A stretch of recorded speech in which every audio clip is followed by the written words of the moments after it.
Bonsoir Roselyne Fèvre. Bonsoir Mélanie. Alors vous êtes journaliste, chef du service politique de France 24, mais ce soir sur notre plateau, vous n'êtes pas là pour votre de la métier. présidentielle. Voilà, vous êtes là en tant que maman. Vous racontez votre histoire et l'histoire de votre fils dans ce livre. Les battements de cœur du colibri, le combat d'une mère face à l'addiction de son fils. Votre fils s'appelle Romain. Il touche à la drogue. Alias Arthur dans le livre. Alias Arthur dans le livre, en effet, puisque vous aviez choisi de ne pas donner son prénom, puis finalement il a accepté. Romain, alias Arthur, touche à la drogue à 14 ans, très jeune, presque l'air de rien, dit-il, pour faire comme tout le monde, sauf que ça va déraper. Oui, il fume du cannabis à la sortie du bahut, comme il dit, ou du collège ou du lycée. Enfin, en l'occurrence, ça c'était le lycée, parce que les dealers, maintenant aussi, font la sortie des lycées.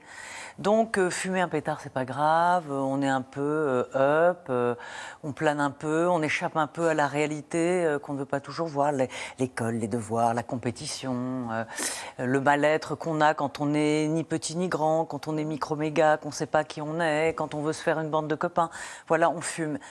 Et en tout cas, dans son cas à lui, ça a été une habitude qu'il a prise parce que c'était devenu un plaisir et un désir impérieux et une nécessité ensuite. Ouais, cette fameuse addiction, parce qu'après le cannabis, il le décrit très bien, hein, il y a la MDMA, les champignons, le LSD, la kétamine, l'ecstasy, la cocaïne, jusqu'au jour où votre fils fait ce qu'on appelle une bouffée délirante. C'est vraiment à ce moment-là, hein, on s'en rend compte dans le livre, que vous vous rendez compte de l'étendue, de l'addiction, du désastre, sauf que c'est trop tard. Oui, ça monte en puissance en fait. Quand je lui dis mais arrête de fumer du cannabis, c'est pas bien, alors on m'origène, on dispute, tu seras privé de sortie, mais c'est tu causes toujours, tu m'intéresses. Les jeunes vous disent mais non, je gère, tout va très bien. Oui, et même en tant que parent, on peut se dire finalement peut-être que j'en fais trop. Oui. En effet, est-ce qu'il gère? Alors j'aime pas ça, je fais un peu les poches, je dis est-ce qu'il a, quand je vois, vous savez, les mégots un peu, les bouts de cigarettes qui sont effrités, exactement, avec les bouts de carton, là je sais, la petite moulinette pour mouler le shit, etc. Donc quand je vois ça, voilà. Donc je l'envoie 1 ou 2 fois, 3 fois chez le psy, il me dit mais ça va, j'ai pas besoin, etc. Et puis des années plus tard, il prend un studio avec une petite copine, tout va bien. Et en fait, ça se passe mal avec la petite copine, donc tout ça est multifactoriel. Et il commande des champignons sur Internet. Hein, parce que ça se commande, il faut savoir, et il les fait pousser chez lui, et il mange des champignons hallucinogènes, et il fait ce qu'on appelle une bouffée délirante aiguë. Enfin, c'est ce que m'expliquera le médecin, parce qu'il disparaît pendant une journée entière, il est à moitié fou, on va dire, dans la rue, et la police le récupère, et on est obligé de l'emmener à l'hôpital psychiatrique, où il est enfermé, voire attaché pendant quelques jours. Et ça va être ensuite le début d'une... Vous dites, j'aurais pu écrire un guide du routard des hôpitaux psychiatriques. Certains ressemblent carrément à une version moderne de la cour des miracles, dites-vous. En gros, vous allez d'hôpital psychiatrique en hôpital psychiatrique. Oui, ou dans le fond, en plus, où les diagnostics sont jamais les mêmes. Oui, ça va jusqu'à 5, vous me dites, enfin, vous écrivez 5 diagnostics différents. Les médecins eux-mêmes semblent un peu perdus, en fait. Oui, c'est vrai que la psychiatrie reste quand même encore, même si il y a des progrès qui ont été faits avec les molécules. D'ailleurs, on voit que les médecins, dans le fond, sont des apothicaires, parce qu'ils sont là, alors 15 mg de ça, 20 mg de ça, on va baisser. C'est une question de dosage, de chimie. Pour les anxiolytiques, exactement, les neuroleptiques. Alors, les antidépresseurs, pas dans le cas de quelqu'un qui a pris des toxiques.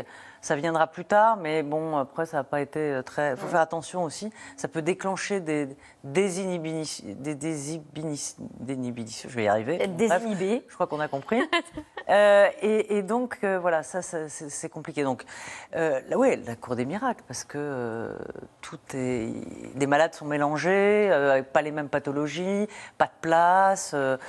c'est pas toujours très nickel. Et on parle d'établissements prestigieux, oui. En l'occurrence. Ou en tout cas, pas les noms, mais... je le dis dans le livre, mais qui sont connus, ouais. Autre conséquence, c'est ce que vous vivez, bien sûr, ce que traverse votre famille, et vous, ce que vous vivez intérieurement, et vous expliquez aussi, le livre vous avez aidé pour ça, c'est cette immense culpabilité qui vous colle à la peau. Vous dites, j'ai tout remis en doute, mes décisions, la situation familiale, la manière dont j'ai géré des situations, et je me demande pourquoi c'est tombé sur moi. Est-ce que vous avez trouvé une explication ? Non, alors justement, ce livre, c'est un peu une enquête, en fait. C'est une enquête sur lui. Qu'est-ce que j'ai pu faire de travers? Qu'est-ce qu'on a pu faire de travers? Est-ce que la vie moderne fait qu'on est moins proche de nos enfants, moins près d'eux, de l'expérience, de vivre l'expérience de l'amour avec eux? Parce que le soir, ils viennent, c'est le bain, à manger, allez, va te coucher, parce que on le sait, les enfants ne veulent jamais aller se coucher. Donc voilà, est-ce que j'ai suffisamment été là? Oui, c'est toute une remise en question. Vous dites vous-même, est-ce que j'étais trop là, à trop cadrer? Alors voilà, il y a aussi un truc, c'est qu'il faut savoir que plus il y a de contrôle, plus le jeune, en général, aime transgresser. Donc plus on contrôle, plus on tire sur les rênes, et plus le cheval continue à se cabrer. En même temps, tous les jeunes ne prennent pas du cannabis, ou en tout cas, non. Il y en a quand même. Alors, il y a quand même ces chiffres qui sont assez parlants. Hein. Près de 4 jeunes sur 10 ont déjà fumé du cannabis. Ne font pas tous, bien sûr, des bouffées délirantes. Mais est-ce que ce chiffre vous inquiète? Oui, c'est inquiétant, parce que le phénomène... Ce qui est inquiétant, c'est qu'aujourd'hui, la drogue entre partout. On commande sur Internet, il y en a à beaucoup de soirées. Même dans les hôpitaux psychiatriques, dites-vous. Oui, il y en a. Partout, il y a des... Voilà, oui. Mais maintenant, tout le monde fume partout, j'ai envie de dire. Alors... Je ne veux pas faire peur aux parents parce que parfois il y a des jeunes qui fument et ça va rien leur faire. Ça dépend de ce qu'ils prennent. Il y a dans le cannabis ce qu'on appelle le THC, qui est la substance psychotrope, en gros, ce qui rend stone. Et ça dépend comme elle est dosée. Si elle est dosée à 20, 30% dans la résine de cannabis, c'est ça qui rend addictif et qui fait des dégâts sur le cerveau. Et plus c'est tôt, plus le cerveau est en formation, et plus ça peut être...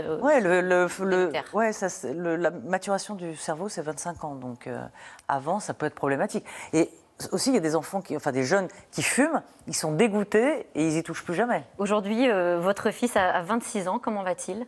Il est dans une clinique dans le sud où il est en train d'arrêter, d'être sevré. Alors, la vie n'offre aucune garantie sur rien, jamais. Et sur une guérison, encore moins. Ce n'est pas toujours une question de volonté, c'est une question de prendre conscience qu'il n'y ait plus de déni. Donc, mais à la moindre étincelle, au moindre... contrariété, ça peut redémarrer. C'est la problématique de l'addiction, que ce soit avec l'alcool ou les drogues. Et les papas, les mamans, les grands-parents qui peuvent nous regarder ce soir et qui peuvent trouver un écho dans ce que vous vivez, qu'est-ce que vous auriez envie de leur dire ? Ce que j'aurais envie de leur dire, c'est d'abord, effectivement, se mettre en colère, essayer le plus possible de contrôler.